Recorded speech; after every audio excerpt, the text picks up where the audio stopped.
bonne chance à tous les sucriers. Berkshire Hathaway, moi j'attends, même si c'est vrai qu'on aurait pu reprendre le train là, hein, ça marche. Graphiquement, ça marche quand même pas mal, Berkshire. Hein.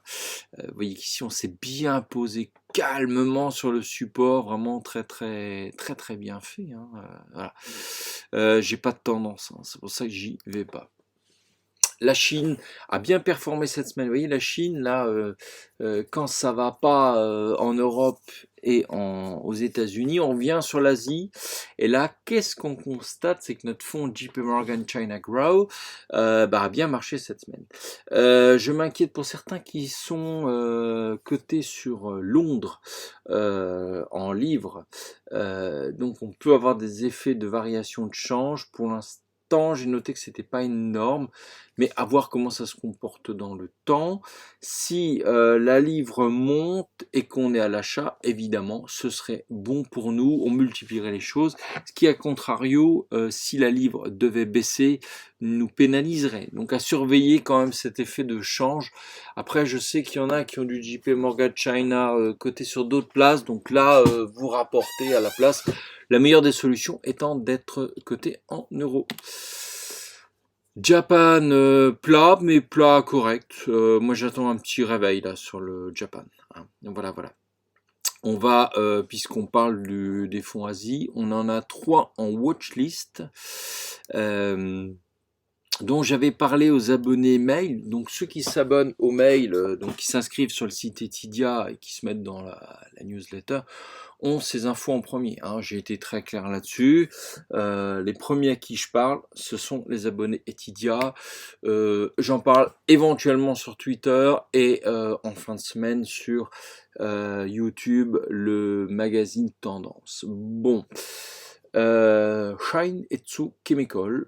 4063 a fait une bonne semaine, elle est en tendance, ça me plaît énormément, c'est vert, donc ça ne peut pas repasser encore plus au vert que ça ne l'est, peut-être, on va se mettre à acheter très bientôt Shine Etsu. Voilà. Vous voyez l'importance de l'observation. Hein, voilà. Japan Tobacco a fait une très belle séance, une semaine quand même un peu neutre, mais ça a l'air intéressant. Attention, peut-être à cette résistance ici. On sait que c'est une affaire lente, hein. De toute façon, Japan Tobacco, peut-être qu'il faudrait attendre une petite promo pour entrer dedans. On observe. Alors, fou, chèque fin. Qu'est-ce qui se passe là-dessus? Bah, pas grand-chose. Ne me demandez pas d'aller... là, il y a eu des résultats. Ah bah, ils disent ce qu'ils font ce qu'ils disent. Hein, il n'y a pas de problème, c'est ultra plat. Ce qu'on va faire, regardez ce qu'on va faire. Moi, je dirais que dès que ça franchit, on va dire cette ligne-là, c'est pas déconnant. On va mettre une alerte. Et dès que ça franchit, moi, je serai assez partant pour y aller. Évidemment, il n'y a plus de tendance, le truc il est complètement à plat, donc ça pourrait peut-être le décider.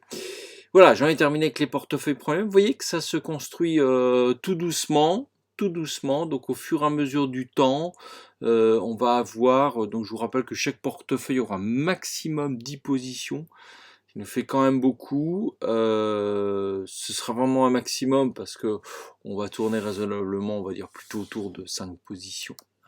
Mais il y aura des valeurs de fond, il y a des valeurs qui ne font que passer, c'est le but.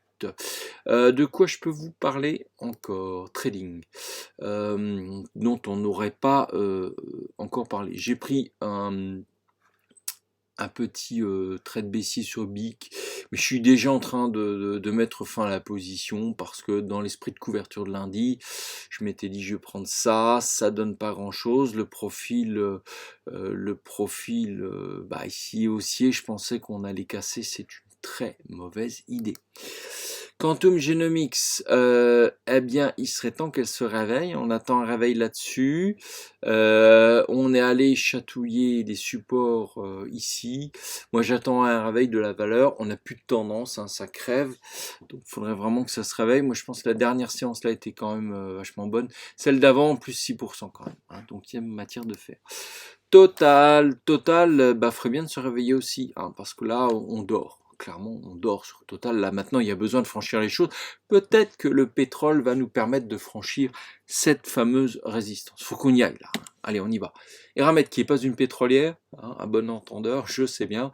Et donc, elle poursuit son ascension. Hein, contrairement à Total, on y va. Hein. On y va. D'ailleurs, c'est même inquiétant parce que sur ce modèle-là, on est clairement au-delà de 50, donc clairement, ça chauffe, ça chauffe, ça chauffe. Bon, bah, peut-être remonter un peu les stocks, qu'est-ce que vous en pensez, hein? Mais bon, Eramet, bonne recovery. Il y en a qui sont rentrés là, il y en a qui sont rentrés plus haut, d'autres plus historiques. Je pense que là, alors sur le long terme, est-ce que on regarde le long terme sur Eramet? Oui, on va regarder le long terme. C'est intéressant, regardez ce beau graphique là.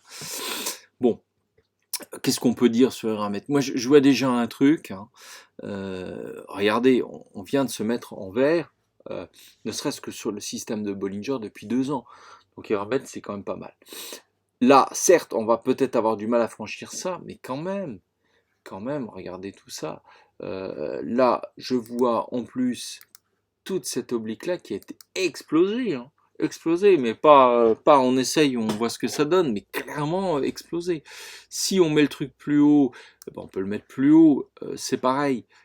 Quel que soit le paramétrage ou la lecture, même je me mets là, allez, non, il faudrait même être là pour être voilà, le plus rigoriste possible.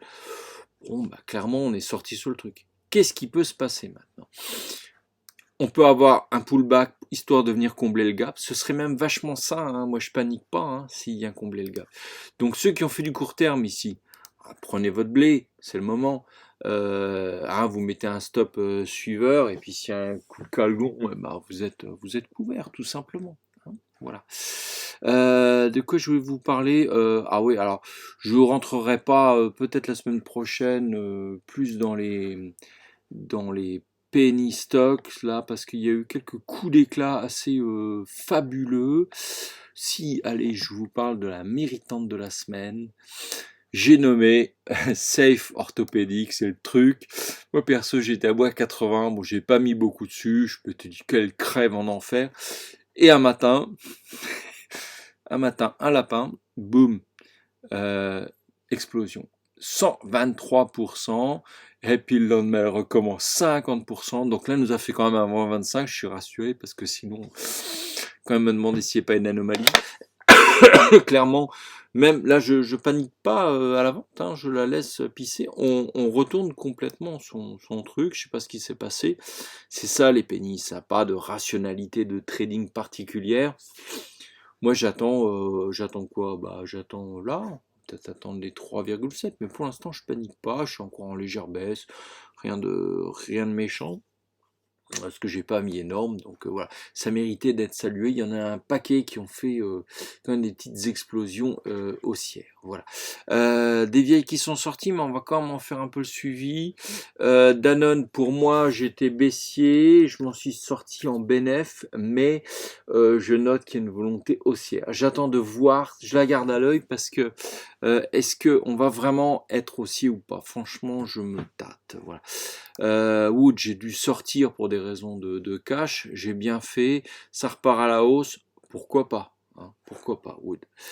Il y a un peu de cash, c'est un bon truc qui ronronne bien dans le fond. Casino, on en a parlé. Heineken, on en a parlé. Christian Dior, j'en suis sorti aussi, elle a bien retravaillé, on continue la hausse hein, sur Christian Dior, c'est pas terminé. Hein. Voilà. Celle-là, je ne travaille pas, elle est là-dedans, par erreur. Voilà, de quoi je peux encore vous parler rapidement des commodities et après on va conclure ici. Le sucre, on en a parlé, le coton. Bah, le coton, pas de tendance, hein, oui, petite hausse ici. Peut-être qu'il faudrait qu'on règle nos indicateurs parce que vous voyez là c'est quand même pas top, ça réagit mieux au sto qu'au reste hein, donc voilà. Gaz naturel, on s'était dit qu'on allait le regarder, pour moi il n'y a rien à faire parce qu'on n'est pas revenu là. Est-ce qu'on l'a mal calibré? J'en sais rien. Pour autant ouais, faire ça bah, on aurait fait que ça parce que bon là on rechute de nouveau. J'attends de voir, moi je reste un peu à l'écart. Le blé, bah, ça continue. Tout ce qui est agricole, ça marche vraiment très très bien. Le soja, pareil, ça continue. Pareil, vous pouvez prendre un indice agricole, je crois que c'est pas fini, hein. Je sais qu'il y en a qui sont sur CMC Market, c'est pas con parce que regardez, là on rechoppe de la tendance sur du blé, c'est intéressant comme tout, hein. Là le soja, bah, il arrête pas de grimper, très très intéressant. Très très intéressant, ceux qui sont spécialisés là-dessus. Le hogs, on en a parlé, ça bouge pas des masses. Le corn, lui, donc le bœuf est plus vigoureux, hein. On peut faire de jeu de mots avec les bestioles, mais là il revient attaquer très clairement la résistance. Est-ce que ça va passer? Il n'y a pas trop de tendance, mais quand même je dirais qu'il a hein, ça pousse bien sur les prix. Voilà. On a fait le tour. Je vous parle de quoi? Je vous parle du site, oui.